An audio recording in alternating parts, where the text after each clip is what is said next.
So guys, social Siyappa में आपका स्वागत है। मैं सौरभ, मेरे साथ है नवनीत जी। यस। सो बहुत हो गया शॉर्ट्स, बहुत हो गया कॉमेडी, बहुत हो गया हमारा social awareness.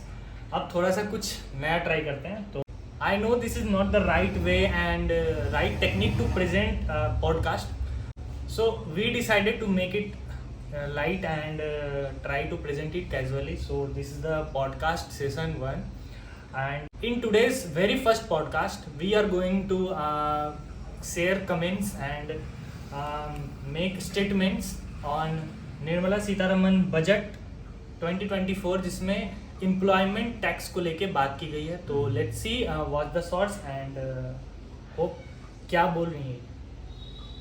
For those opting for the new tax regime, first, the standard deduction for salaried employees is proposed to be increased from 50,000 to 75,000 rupees.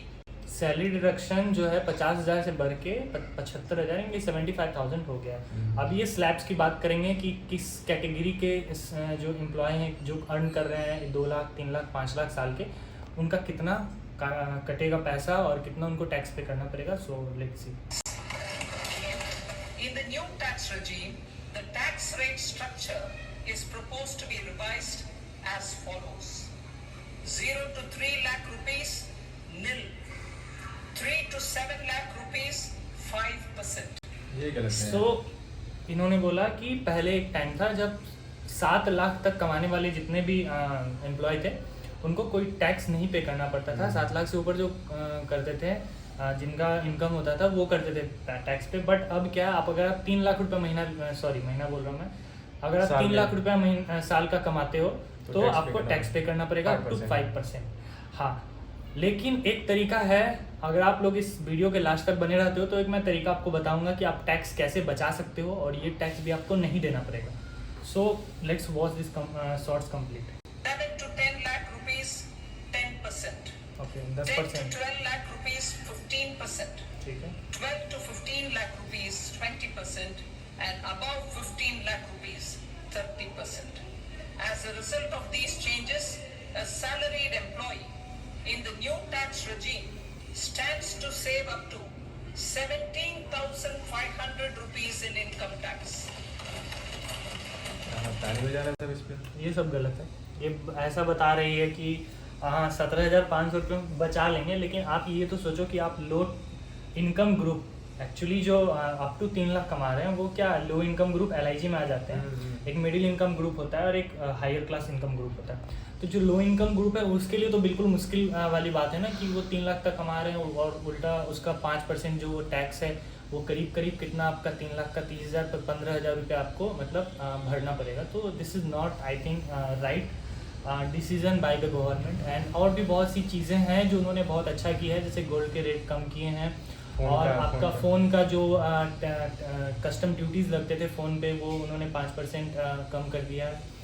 और भी बहुत सी ऐसी चीज़ें हैं जिन पे उन्होंने टैक्स को इंक्रीज़ किया है। ठीक है, तो माना कि ठीक है गवर्नमेंट हमेशा डिसीजन लेती है लोगों के फेवर में, गवर्नमेंट के पास कितना बजट है कितना पैसा है उसके फेवर में, but this is not the right thing which done for the like employees.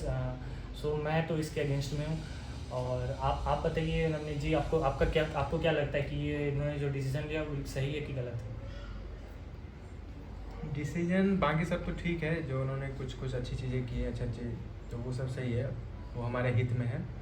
बाकी ये जो टैक्स वाला जो था कि आप इतने इंक्रीज कर दिया गया कि आप 3 से 7 लाख भी कमाते हो तो आपको देना पड़ेगा, तो ये गलत है। ये बहुत गलत है। आप कोई सोचेगा, हर कोई सोचता है कि स्विच करने के लिए सैलरी ज़्यादा हो तो उनको खुशी मिलती है, लेकिन अब ऊपर अब ये भी बात आ गई ना यार, सैलरी तो बढ़ रही है, हाइक तो लेकिन मुझे टैक्स भी देना पड़ेगा। ये तो वो हाइक का वो फ़ायदा नहीं होता है। अगर 10% हाइक मिल रहा है और 10% टैक्स देना पड़ रहा है तो फिर घंटा फायदा होगा। CTC में हमारा क्या फ़ायदा होगा? सो कहीं ना कहीं ये कहने का मतलब ये है कि आप बस भाई 0 से 3 लाख ही कमाओ। उन्होंने एक स्टेटमेंट नहीं दिया है कि अगर टैक्स से बचना है तो कम कमाओ। This is not right, this is not ये सही राइट। है। Totally as a finance minister बिल्कुल गलत, दिस स्टेटमेंट ट्रूली रॉन्ग।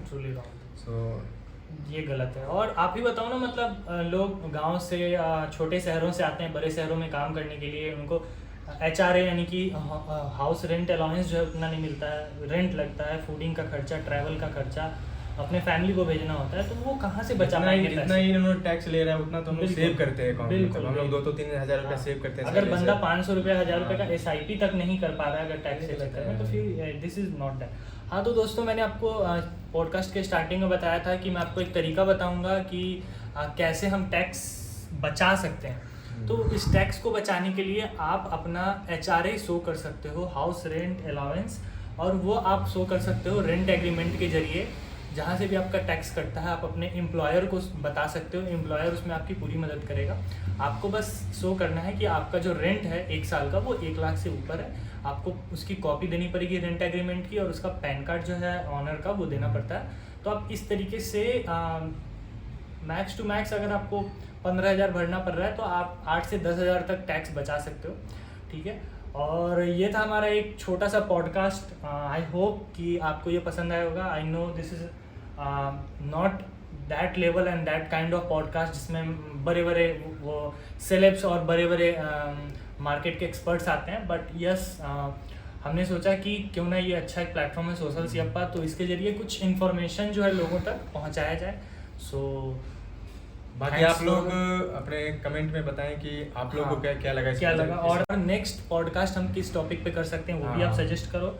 और कोई अगर ऐसे कोई बड़े फेसेस हैं जो हमारे पॉडकास्ट में आ सकते हैं जिनको हम इनवाइट कर सकते हैं, तो वो भी आप बता सकते हो, हम उन्हें ज़रूर प्रपोज करेंगे।